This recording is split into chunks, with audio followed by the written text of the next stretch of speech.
Assalamualaikum warahmatullahi wabarakatuh. Hello everyone, how are you? Hopefully you are doing good. My name is Ahmidullah and I am the moderator of Group 1. In this video, we are going to present about translation method and we are from class 306 English Education Major. Happy watching! Okay, so here are the table of contents.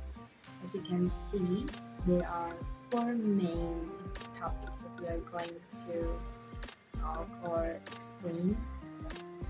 The first one is definition, and then the second is the transition methods itself. The third one is the conclusion, and last but not least, we are going to have Q&A session. First, I will let my partner Audrey to explain about definition and word-for-word translation.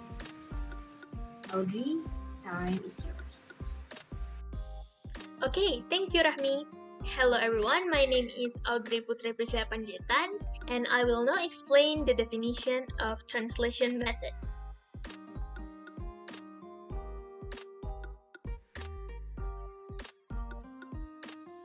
But first of all, we all have to understand what is a method exactly. So according to KBBI or Kamus Besar Bahasa Indonesia, a method is a systematic way of working to facilitate the implementation of an activity in order to achieve specified goals. Simply put, a method is an organized way to achieve a certain goal.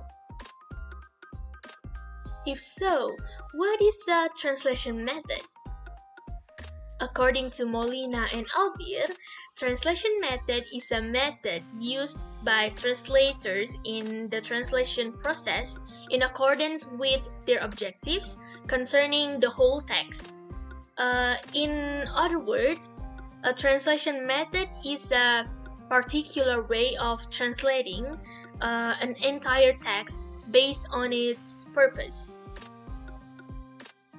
Next, I will explain some translation methods.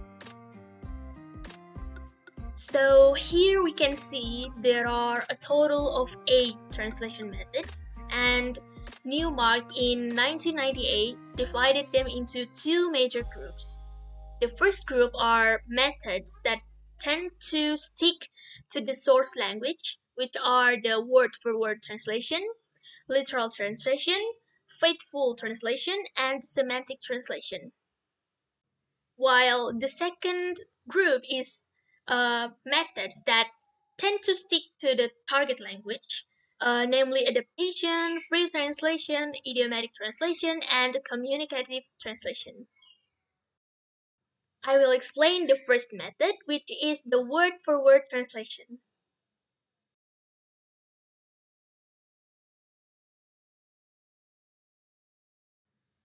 So this method is very attached to the word order. So the word order is very much maintained. Then the word order in the translated sentence is exactly as the same as the word order in the source language. Now, this method is generally used by translators at the pre-translation stage of the process, which is when the translator has difficulty translating the text, or when the translator needs to understand the mechanism of the source language first.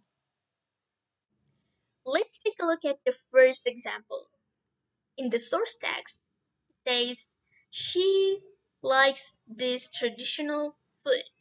It is written in English.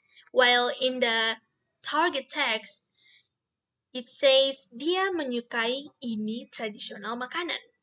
The target text is Indonesian. Now we can see that here each word is translated one by one. And also, we can see that in this target text, the writing looks ambiguous and awkward because it doesn't match the Indonesian grammar. It doesn't make any sense. and the meaning becomes strange. When translated properly, it should be dia menyukai makanan tradisional ini. Now, on to the second example. In the source text, it says, they will arrive in London tomorrow morning. While in the target text, mereka akan tiba di London besok pagi. Here, the case is different from the previous one, although translated, although it is translated word for word by word, the sentence is still acceptable because it is in accordance with Indonesian grammar. So this translation method doesn't always work when you want to translate anything, so it has its own purpose. Now, I think that's all from me for now. I will hand it back to the moderator. Thank you for the great explanation, Audrey. Now we are into the next part of the presentation. I will let my partner Sri Eka Ulandari to explain about literal and faithful translation. Ulan, time is yours.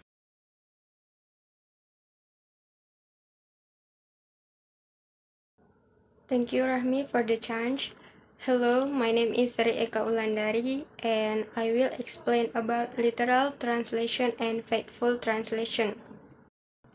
So, literal translation, according to Newmar 1988, literal translation falls between word-for-word translation and free translation. It means that the translator usually first translates the source text in the same way as word-for-word translation, but he then adapts the wording to the grammar of the target language. The second is that the translator looks for grammatical constructions of the source language that are equivalent or close to the target language. This means that we have to look for words that are similar to the target language. And the third is that literal translation is the take from the context. It means that the words in the source language do not always match the target language. For example, it's raining cats and dogs. Hujan, kucing, dan anjing. So, this sentence has been translated literally. A term like this only exists in Western culture, which is often expressed with the expression hujan, kucing, dan anjing. Whereas in Indonesia, we don't recognize such a term. So freely, the translation can be interpreted as heavy rain or hujan deras. The second example is they stay in a new house now. Mereka tinggal di sebuah rumah baru sekarang. This text has been translated literally the phrase a new house in the sentence has been translated correctly according to the Indonesian phrase structure into the phrase sebuah rumah baru. The adverb of time now can also be placed at the front of the sentence with the technique of back to front transposition of place, so that the translation feels more natural. And the second method is faithful translation. In this translation, words with cultural values are translated contextually by preserving the originality of the message. This method also adheres to the intent and purpose of the source text, so that the result of the translation sometimes still feels rigid. In this method, the translator strongly maintains format aspects in legal text, from aspects in poetry text, metaphorical forms in translating literary text, and term forms in informatics text. For example, Jack is too well aware that he is naughty. Jack menyadari terlalu baik bahwa ia nakal. As the same suggests, faithful in this sentence, the translator faithfully retains the phrase too well aware by translating it as menyadari terlalu baik. Even though the translation feels awkward, it would be better though if the sentence was translated as Jack sangat sadar bahwa ia nakal. The second example is the local government opened a bonded zone. Pemerintah daerah sudah membuka sebuah kawasan berikat. The focus of attention of the translation is on the phrase bonded zone. The phrase is translated as kawasan berikat. The term has been translated correctly by maintaining the form of the term, but the meaning is not so familiar and seems forced. Perhaps we are more familiar with the term warehouse for imported goods than bonded zone. This method is usually used by translators to introduce new terms so that they are recognized by outsiders. That's all from me. Now I will give it back to the moderator. Thank you for the great explanation, Sri Eka Wulandari. Now, we are onto the next part of the presentation. I will let my partner, Shifa Fauzia, to explain about semantic and adaptation translation. Shifa, time is yours.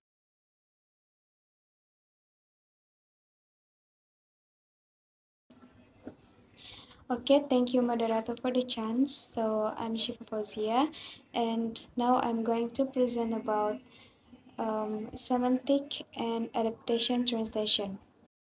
The first one is semantic translation. So it is considering the elements of the source language text by compromising the meaning as long as it is within reasonable limits. Let's see the first examples. So, he is a bookworm means dia adalah seorang kutu buku.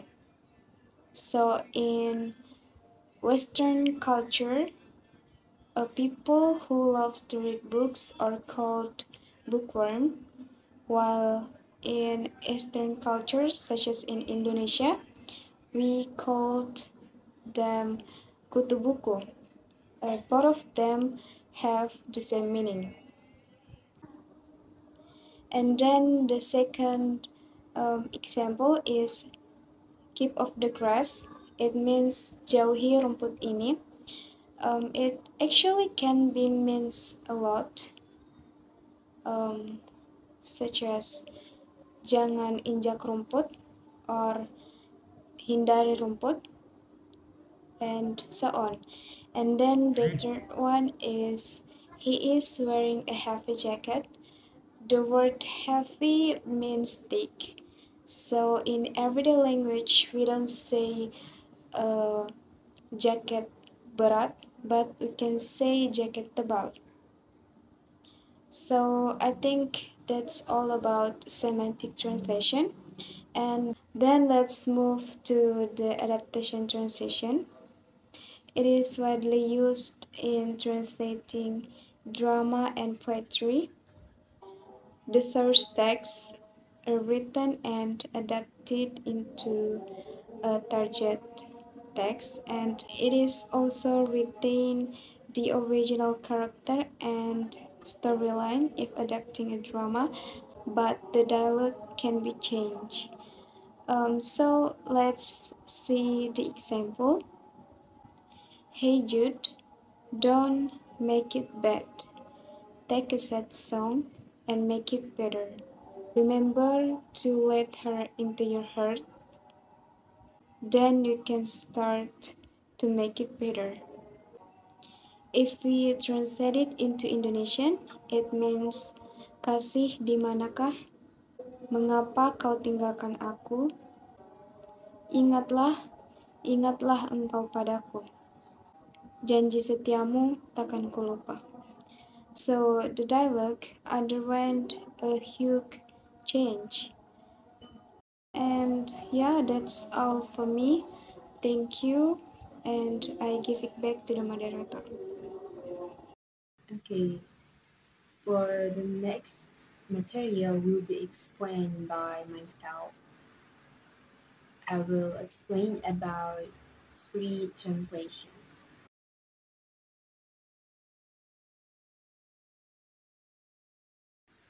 So, what is actually free translation?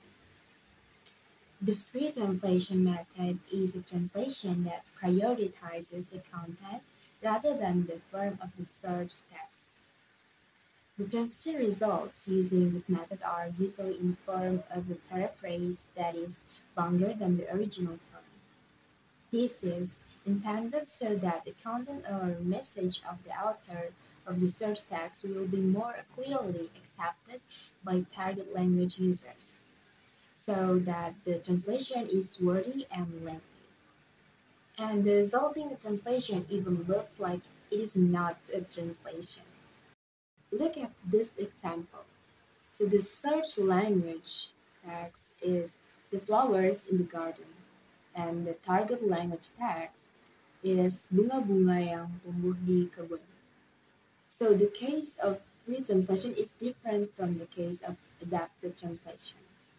For example, in this case, the translator still translates the search text into the target text naturally. This means that the translator still pays attention to the sentence structure and grammar of the target text, even though the translator still inserts or adds other sentence elements in the suggested text. The clause yang tumbuh, for example, appears as an amplification technique to clarify the subject of the sentence. Bunga-bunga. In other words, the translation of the second sentence has experienced a shift in meaning which is called stand up because of the preposition phrase in the garden becomes the clause yang tumbuh di kebun. In this case, the translator inserts the yang tumbuh part of the sentence explicitly. It is not in the search text. Look at the other example. So the search language is how they live on what he makes.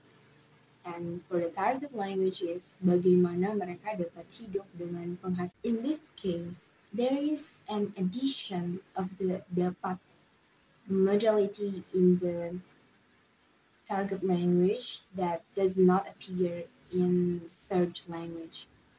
The clause on what he makes is translated into the phrase dengan penghasilannya. This means that in example number 2, it has a shift occurs which is called sent down.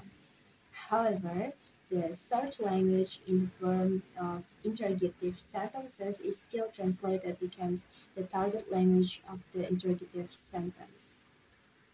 I think that's all from me. Thank you. Next, I will let my partner Audrey to explain about idiomatic translation. Audrey, time is yours. Alright, thank you Rahmi for the opportunity once again. I will now explain about the idiomatic translation method.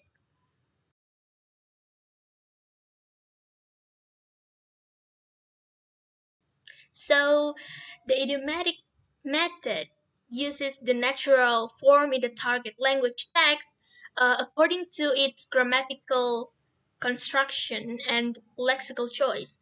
A lexical is the meaning of the root of a word.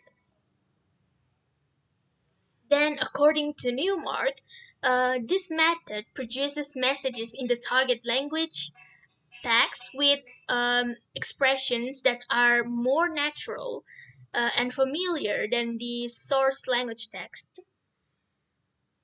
Let's take a look at the first example. In the source text, we can see it says, I can relate to that. While in the target text, it says, aku mengerti maksudnya. Here, the phrase can relate to that is expressed idiomically into mengerti maksudnya. This phrase has the same meaning as connect or basically just can relate. Therefore, the translation can be I understand or aku mengerti maksudnya. Then in the second example, in the source text, it says you are cheery mood. While in the target text, kamu kelihatan ceria.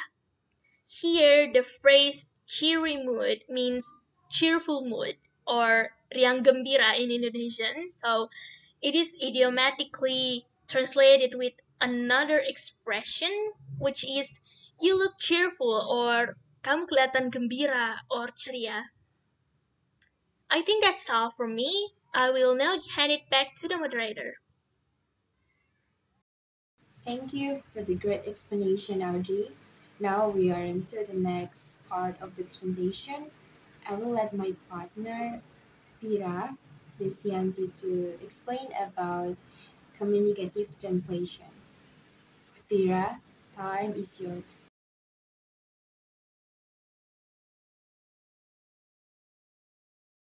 Okay, thank you to Rahmi. Hello, I'm Fira Desyanti, and now I would like to explain about the communicative translation method. So, according to Newmark 1988, communicative method is an approach to translation that seeks to convey the contextual meaning of the source text, both in terms of language and content, so that it is acceptable and understandable to the target language reader. And then, according to Macaulay 2009, the communication method takes into account the principle of communication, which are the audience and the purpose of translation. And then Baban 2003 explains that the communicative method essentially emphasizes the transfer of the message. This method is highly attentive to target language reader or the listeners who do not expect any difficulties or ambiguities in the translated text. It also pays attention to the effectiveness of the translation language. The example of this communicative translation method are first the translation of the word spine in the phrase thorns spines in the old reef sediments. Um, if the word is translated by a biologist, the equivalent translation is spina, which is a technical Latin term. But if it is translated for a more general audience, it is translated as duri.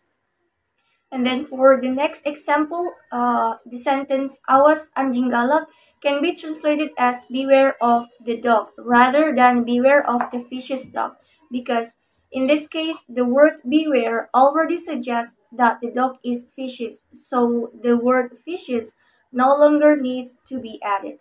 I think that's all for me. I'll give it back to the moderator. Thank you, Fira Desianti. Okay, now we move to the conclusion.